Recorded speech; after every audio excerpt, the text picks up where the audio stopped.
We should be a little bit careful about where passion might take us in the course of worship. Hi, this is Barry Phillips with 10-Minute Torah, day number 4, the Torah portion, Teitze. Let's slide over now to Deuteronomy chapter 23. And in the middle of this chapter, it says in verse 17 and 18, "None of the daughters of Israel is to be a cult prostitute, nor any of the sons of Israel be a cult prostitute. Do not bring the harlot fee of a whore or the pay of a dog to the house of Yahweh your Elohim, for any vowed offering, for both of these are an abomination to Yahweh your Elohim." Well, God just kind of threw that right there in the middle of the chapter and threw a bomb in there. Not something we want to talk about, not something that we really focus on a whole lot. The old adage is that prostitution is the world's oldest profession. That's strange. I would have thought that farming seems to be the occupation of Adam and Chava. That would be the oldest profession. Nevertheless, we find ourselves here with a subject that's a little on the uncomfortable side, but it does have a message for us. You see, those that resort to paying such a person for whatever services are rendered, it is a poor substitute for the fidelity and loving commitment of a marriage. The same comparison can be made in the way that we worship. Now, again, the subject here is not just someone standing on a street corner, but rather someone who has given themselves to the act,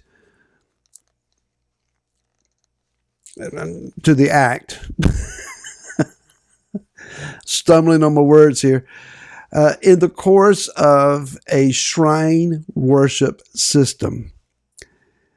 So these are individuals who believe it is their religious duty and it is their religious service to whatever god or goddess that they are representing to sell themselves or seduce others in the course of an act of what is supposed to be worship. They offer intimacy for a price. Now, just think on that a minute. They offer intimacy for a price.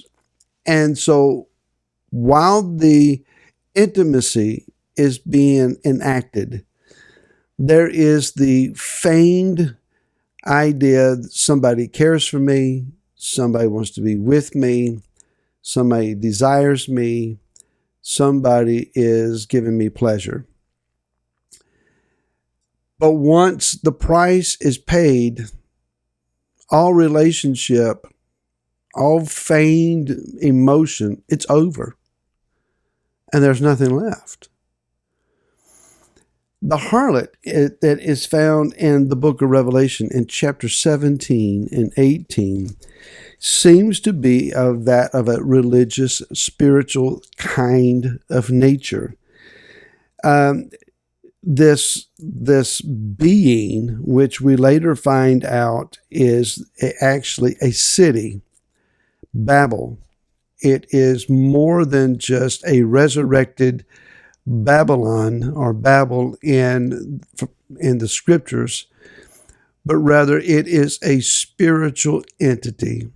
It is a real physical realm representation of a spiritual entity that has influence upon key leadership, governmental leadership, political leadership in the earth.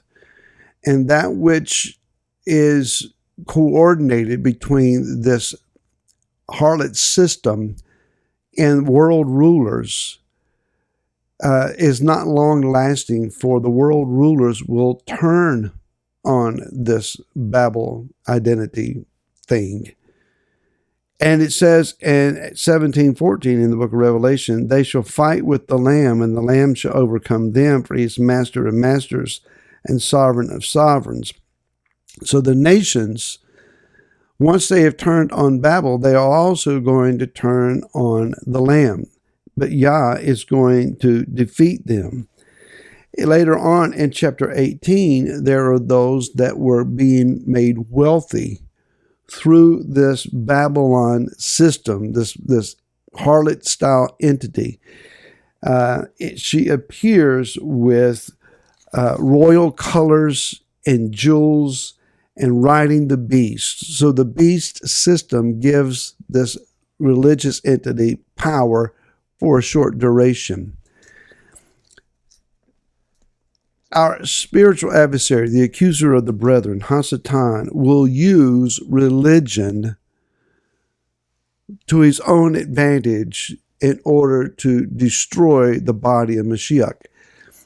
The original conversation that took place in Bereshit or Genesis chapter 3 between the serpent and the first couple was religious in nature. It wasn't about, are you hungry? It's not about, do you want a bigger garden to live in? Do you want some kind of wealth? But rather, you can ascend to be like the Most High. You can obtain a higher spiritual status. That's what is offered in religious settings oftentimes, where you show up at the appointed place where the harlot system is enacted.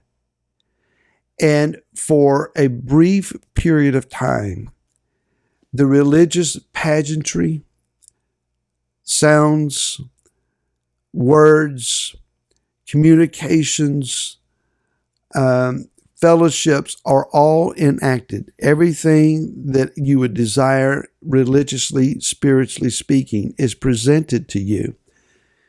And you applaud and you amen, and you have goosebumps on your flesh, and you're excited, and you feel loved, you feel a part, you feel vitally connected to, you have passion, you have intimacy. You pay your price as it passes by in front of you to collect it,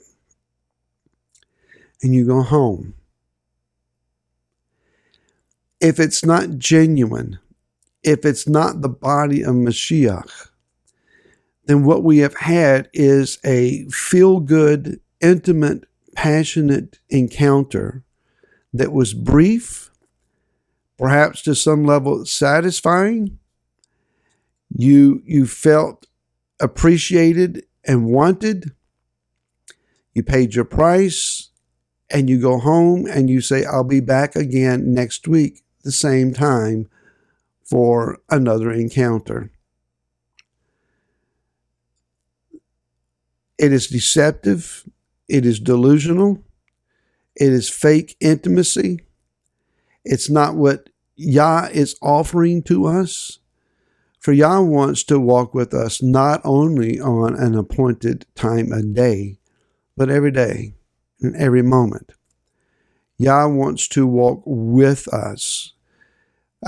His instructions to Abraham was, walk with me, then walk before me and be whole and complete, be tamim.